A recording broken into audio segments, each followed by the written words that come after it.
എന്നാൽ അഡോളസൻസ് സ്റ്റേജിൽ വരുമ്പോഴോ, അഡോളസൻസ് എന്ന് പറയുമ്പോൾ ഏജ് ഗ്രൂപ്പ് ഏത് വന്നു? 13 വയസ്സ് തുടങ്ങി ഒരു 18-19 വയസ്സ് വരെയുള്ള പ്രായം. അഡോളസൻസ് സ്റ്റേജിൽ വരുമ്പോൾ എന്തൊക്കെയുണ്ട്? ഐഡന്റിറ്റി ഫോർമേഷൻ ഉണ്ട് അല്ലെ? അഡോളസൻസ് നമ്മൾ നേരത്തെ ഡിസ്കസ് ചെയ്തപ്പോഴേ പറഞ്ഞു എന്താണ് ഒരു ഒരു എന്താ പറയാ ഒരു ഇച്ചിരി ട്രബിൾസം ആയിട്ടുള്ള ഒരു ഏജ് ആണ് അഡോളസൻസ് എന്ന് പറയുന്നത്. Okay, there is A transition between എന്ത് ഒരു ചൈൽഡ്ഹുഡിൽ നിന്ന് ഒരു അഡൾട്ട്ഹുഡിലേക്ക് മാറുന്നതിന്റെ ഇടയ്ക്കുള്ള ഒരു സ്റ്റേജ് ആണ് ഈ അഡോളസൻസ് എന്ന് പറയുന്നത്. അപ്പം ഈ ഒരു സ്റ്റേജ് ഗ്രൂപ്പിൽ നമ്മൾ തന്നെ അല്ലെങ്കിൽ കുട്ടിയിൽ തന്നെ എന്ത് വരുന്നുണ്ട്? ഒത്തിരി മാറ്റങ്ങൾ വരുന്നുണ്ട്. അപ്പൊ അതിൽ ചില മാറ്റങ്ങളാണ് ഈ പറഞ്ഞത്, അല്ലെങ്കിൽ ചില അക്വയർ ചെയ്യേണ്ട സ്കിൽസ് ആണ് ഇവിടെ പറഞ്ഞിരിക്കുന്നത്. ഒന്ന് എന്താണ്? സ്വന്തം ഒരു ഐഡന്റിറ്റി ഫോം ചെയ്യുന്ന ഒരു പ്രായമാണ്, അല്ലെങ്കിൽ അത് ഫോം ചെയ്യണമെന്ന് സമൂഹം ആഗ്രഹിക്കുന്ന, സമൂഹം പറയുന്ന ഒരു സമയമാണ് എന്ത്?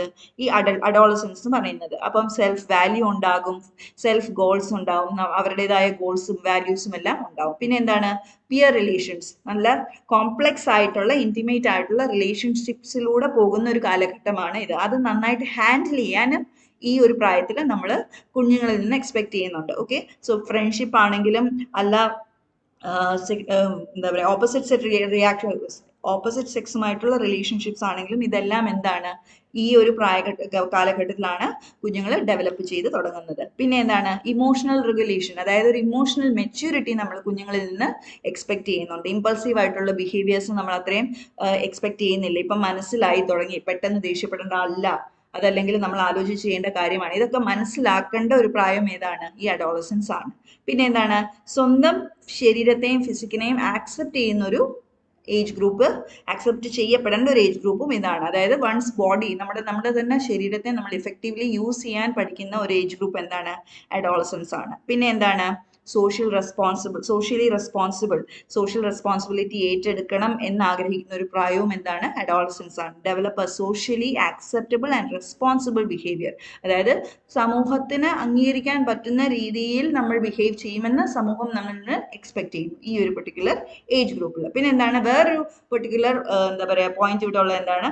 നമുക്ക് തന്നെ ഫ്യൂച്ചർ പ്ലാനിങ് ഉണ്ടാകേണ്ട ഒരു പ്രായവും എന്താണ്? ഇതാണ്. അതായത് എനിക്ക് ഇതാ ഇഷ്ടം, അല്ലെങ്കിൽ എനിക്ക് ഇതാ പഠിക്കേണ്ടത്, എനിക്ക് ഇതാവേണ്ടത്, എനിക്കൊരു ഡോക്ടർ ആവണം എന്നൊക്കെ നമുക്ക് നമ്മുടെ മനസ്സിൽ വരുന്ന, അല്ലെങ്കിൽ നമ്മൾ നമ്മുടെ ഫ്യൂച്ചർ പ്ലാൻ ചെയ്യുന്ന ഒരു പ്രായം എന്താണ്?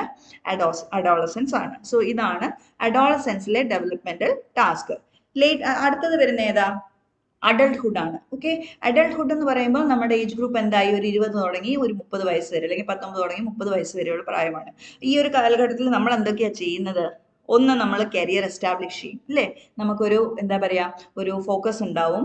അതായത് പ്രൊഫഷണലി നമ്മൾ എവിടെ നിൽക്കണം എന്നുള്ളത്, ഏത് കരിയറാണ് നമ്മൾ ചൂസ് ചെയ്യേണ്ടത്, എന്താ നമുക്ക് ഇഷ്ടം എന്നുള്ള കാര്യങ്ങളെല്ലാം ഒന്ന്. ഓക്കെ, രണ്ടാമത് എന്താണ്?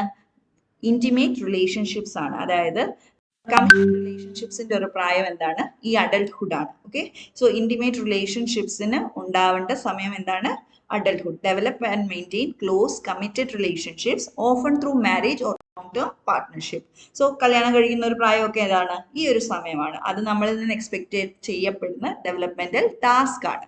പിന്നെ എന്താണ്? Financial independence. Okay, adults take on greater responsibility for managing their finances and achieving financial stability. അപ്പോൾ ഈ ഒരു പെർട്ടിക്കുലർ ഏജിൽ നമ്മൾ കരിയർ എസ്റ്റാബ്ലിഷ് ചെയ്തു എന്ന് പറഞ്ഞു. കരിയർ എസ്റ്റാബ്ലിഷ് ചെയ്യുമ്പോൾ തന്നെ എന്തായി? നമ്മൾ ഫിനാൻഷ്യലി ഇൻഡിപെൻഡന്റ് ആകാൻ തുടങ്ങി. അപ്പം അത് ഫിനാൻഷ്യൽ ഇൻഡിപെൻഡൻസ് വരുന്നതിന് കൂടെ തന്നെ ഫിനാൻഷ്യൽ മാനേജ്മെന്റും സ്റ്റെബിലിറ്റിയും ഒക്കെ അച്ചീവ് ചെയ്യാൻ നമ്മൾ ശ്രമിക്കുന്ന ഒരു കാലഘട്ടമാണ് ഈ അഡൾട്ട്ഹുഡ് എന്ന് പറയുന്നത്. പിന്നെ എന്താണ്? പേരന്റിങ് ഇഫ് ആപ്ലിക്കബിൾ, നമ്മുടേതായിട്ടൊരു ഫാമിലി തുടങ്ങുന്ന സമയവും എന്താണ്? അഡൾട്ട്ഹുഡ് ആണ്. ഇതും നമ്മളിൽ നിന്ന് എക്സ്പെക്ട് ചെയ്യപ്പെടുന്ന ഒരു കാര്യമാണ് അഡൾട്ട്ഹുഡിൽ. നെക്സ്റ്റ് വരുന്ന എന്താണ്? Middle ഏജിലാണ്.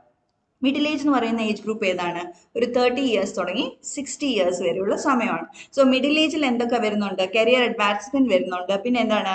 Caring for ageing parents plus എന്തൊക്കെയുണ്ട്? അതിന്റെ കൂടെ ഒന്നും കൂടെ വരുന്നുണ്ട്. എന്താണ്? ചിൽഡ്രൻ അല്ലേ? Caring for ageing parents and children. പിന്നെ എന്താണ്? ഹെൽത്ത് മെയിൻ്റനൻസ് ഉണ്ട് അല്ലേ? ഈ ഒരു പ്രായത്തിലാണ് നമ്മുടെ ബോഡി പയ്യെ എന്തായി? ഇച്ചിരി ഏജ്ഡ് ആയി തുടങ്ങുന്നത്. അപ്പോൾ ഏജ്ഡ് ആയി തുടങ്ങുമ്പോൾ തന്നെ പ്രശ്നങ്ങളും വരുന്നുണ്ട്. So maintaining health will become A very important issue here. പിന്നെ എന്താ വരുന്നത്? പേഴ്സണൽ ഗ്രോത്ത്, നമ്മുടേതായ ഹോബീസ്, അല്ല ഈ ഒരു ഏജ് ഗ്രൂപ്പിൽ പറ്റിയ ഹോബീസ്, ഇൻട്രസ്റ്റ്. കാരണം ഇതിന് മുന്നത്തെ സ്റ്റേജിൽ എന്തായിരുന്നു? സെറ്റപ്പ് ചെയ്യാനും എസ്റ്റാബ്ലിഷ് ചെയ്യാനും ഒക്കെ വളരെ ബിസി ആയിരുന്നു അല്ലെ? പേഴ്സണൽ ലൈഫ് സെറ്റപ്പ് ചെയ്യുമായിരുന്നു. അപ്പൊ നമ്മൾ ഒത്തിരി കാര്യങ്ങൾ തുടങ്ങി വെച്ചു അവിടെ. ഇപ്പം നമ്മൾ എന്തായി?